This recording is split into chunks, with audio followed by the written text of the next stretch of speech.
Good morning, everyone. Good morning. We're going to continue with the halachot of Basar B'Chalav. We're going to finish soon.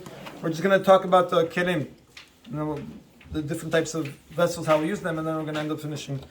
Nagu kol Yisrael yot b'mitbochim shtei halachot kelim. He says, all of us have a minhag Yisrael. We all, even though technically there would be ways around it to use the same dishes for meat and milk, we all have separate kelim, one for milk and one for meat. And the minhag Yisrael is that we're misamen the chalavi, the dishes that are dairy, we put a siman on them to remember that they're dairy.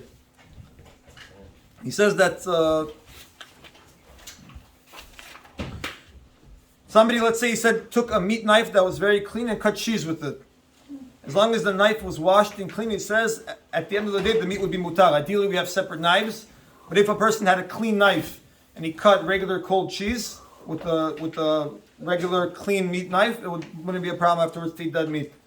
Now he says regarding glass, if you have glass that you wash very well, you can use it whether for meat or milk. Even if you put in the glass boiling hot milk, you can still use it afterwards with meat after you rinse it out very well with soap, because Maran holds that glass does not absorb any flavor. The problem with using a regular cup, let's say porcelain, when you put boiling milk in the porcelain cup, the porcelain absorbs the boiling milk. So now when you can use it for hot meat, it will take the flavor out into the drink that you're drinking. But with glass doesn't absorb anything. As long as a person is very careful that the dishes were washed and cleaned with soap, there's no problem at all. You can use it for meat and milk. Even on Pesach, Maran holds you can use chametz or not chametz. If it's glass, you just have to wash it well and you can use it. Ashkenazim are machmir by Pesach for sure. Some Ashkenazim are lenient by Basar B'Chalav. But if a Sfaradi wants to be machmir also, tavo lav bracha. Now he says glades chuchit that are called Pyrex and Duralex, right? That we cook. He says they would cook with them on the fire. Ubishu ben basar. He says and you cooked in it meat, meaning boiling hot meat. Afterwards, he says you can still cook it with milk as long as it's washed very well. Why? Because Pyrex and Duralex also don't absorb any flavor. They're made out of glass. He says, let's say a person had porcelain dishes that he cooked isur in them. For example, porcelain, we know Torah says you have to break it. Kli cheres, no way to fix it. You have to break it.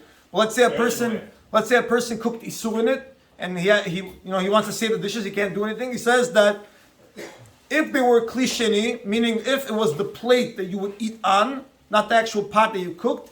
Some are lenient that what they do is they wait a year with it. They put it basically away for a year, Yud Bet Chodesh, and afterwards he says that they would be allowed to use it. What they do for an extra chumrah is they do Haggadah 3 times. They would put it in a pot of boiling water 3 times. But if it's a kli sheni, meaning the plate, not the actual pot that you cooked in, but let's say a container you put it in afterwards, or a plate, he says what you would do is you would put it away for 12 months, not use it, and that would basically make the flavor, in a certain sense, pagum. Somebody says eating meat and he wants to drink tea from a dairy cup. As long as the cup is clean, again, there's no problem. Even for Ashkenazim, he says there's no problem at all. You want to drink, we're not talking about hot now, we're talking about a regular cup. You don't have to have meat in dairy cups as long as it's clean. Some people, he says, they try to have different countertops. One countertop for meat and one for milk. Even though he says it's not ikaradin, however, it's proper because sometimes it gets stuck on it. If you use the same one, at least have it clean. But some people, he says, have separate ones. Now, the last time the Chai speaks about is the plata. You have a plata that you use for Shabbatot Yamim to cook up meat foods, right? What do you find usually by a plata? It usually has, he says, it drips food from the food drips onto the plata, and it goes onto the plata, right? Now he says, let's say you want to warm up something dairy. Real cheese. Mutar alidei nikui bilvad. He says all you have to do is clean the plata, and it would be mutar, because then again that's not balnat. Whatever residue fell from your food onto the plata absorbs tam rishon. As long as you clean it very well, the tam of the plata is going to give tam sheni into the dairy food that you're cooking. So all you have to do is make sure that your plata, or put a foil on, or clean it very well. A thick foil. And he says, if you want, we were talking about if you want to put dairy straight on it, if you want to heat the dairy with a vessel, let's say with an aluminum tray, he says mutar. Why? Because if you want to make 2 vessels absorb flavor, you need always a liquid medium. Meaning, I would take a pot of dairy, close it, and take a pot of milk and close it, meat and close it, put it next to each other. If there's no liquid in between, they won't transfer flavor. So if you're going to take an aluminum tray and put dairy on it, you could put it straight on the plata even if it's dirty, because the flavor will not transfer without a liquid. He